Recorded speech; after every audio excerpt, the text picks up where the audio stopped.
Thank you very much, Cathaoirleach, and I thank the Labour Party for putting forward this bill here today and giving us an opportunity to discuss what is a very important bill, and the government won't be opposing the bill. I won't get political like the previous speaker and take the opportunity to remind his party of his record in government between 2011 and 2016. Remember the pledges you made in 2011. But anyhow, the government, as you already and your leader of the party quite rightly acknowledged, that there is a commitment in the programme for government to progress to a living wage over the lifetime of this government, and this bill is broadly in line with that objective. The government agrees with the principle underpinning the bill that an annual living wage paid to a single adult person living alone and in full-time employment should afford that person a standard of living that meets the physical, psychological and social needs of recipients at a minimum but socially acceptable level.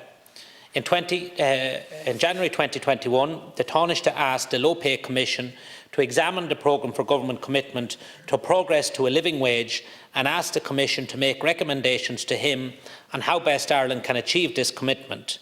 To aid this work, the Low Pay Commission commissioned a team of researchers from the National University of Ireland, Maynooth, to conduct supporting research on the living wage. This research was to consider the policy, social and economic implications of a move to a living wage and the process by which Ireland could progress towards it.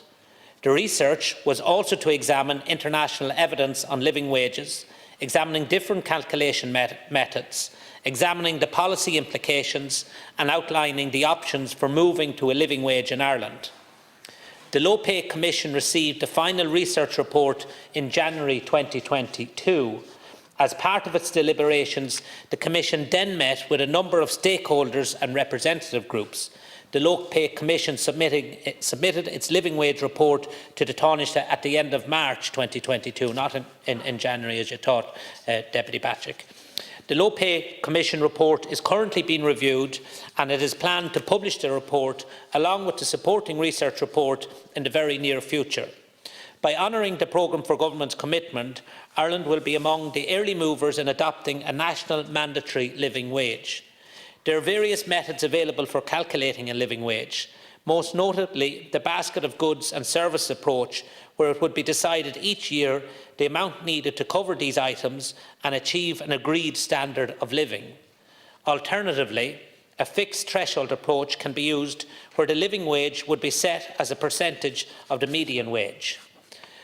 While this bill calls for the fixed threshold approach to be used, other groups in civil society favour the basket of goods and service approach. The Low Pay Commission, aided by the research report, will have considered the merits of both of these approaches, and that detail will be available when the Low Pay Commission report is published. In terms of a timeline for the introduction of a living wage, it is worth noting how the UK Low Pay Commission has chartered a 5-year path towards achieving a living wage set at proportion of the median wage by 2024. A similar approach could also be followed in Ireland, as it is important to give employers enough time to plan, prepare and adjust to any such changes in the rate of minimum pay. It is important that everything this government does in relation to low pay is done on a phased basis so that increased costs for employers can be managed. The government has spoken before about how the pandemic has caused many of us to reconsider and re-evaluate what an essential worker is. We now understand that it is a much broader group of workers than people would have had originally described, many of whom are on low pay and in the private sector. The government has been clear in its belief that a legacy of the pandemic must be a fairer society with better pay, terms and conditions for all workers, particularly those on low pay. However, in considering the progressing to a living wage, we need to make sure that changes that are made in a way that does not adversely affect employment or inflation. We need to make sure that we proceed in a way that does not cause jobs to be lost in terms of the numbers of people employed, or would see employees having their hours cut or being forced into precarious employment. To do so would be counterproductive. We also need to recognise the fact that many businesses are still feeling the effects of the pandemic and, in addition, are also starting to feel the pressure of rising costs. The Government is aware that recent increases in the cost of living has resulted in a greater focus on low pay. Rising energy prices have been one of the number of factors driving an increase in the cost of living standards since mid-2021. In February 2022, the Government announced a €500 million package suite of policy measures designed to support households, including an energy credit of €200 and a fuel allowance lump sum payment of €125. We know how Russia's invasion of Ukraine has led to further energy price increases and brought unprecedented volatility to international energy markets. This is feeding through to retail price increases to all households and businesses. Government has put in place a suite of targeted measures aimed at reducing the burden of these cost pressures, both for businesses and households. Given the volatility of fuel prices, it is important that measures are sustainable and targeted. With a broader view towards income and living standards for low pay over the longer term, what this Government has done and is doing to address issues should be acknowledged. Central to this has been the increases in the national minimum wage.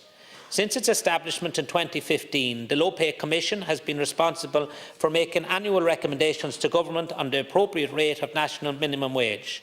The national minimum wage seeks to balance between a fair and sustainable rate for low-paid workers and one that will not have significant negative consequences for employers and competitiveness.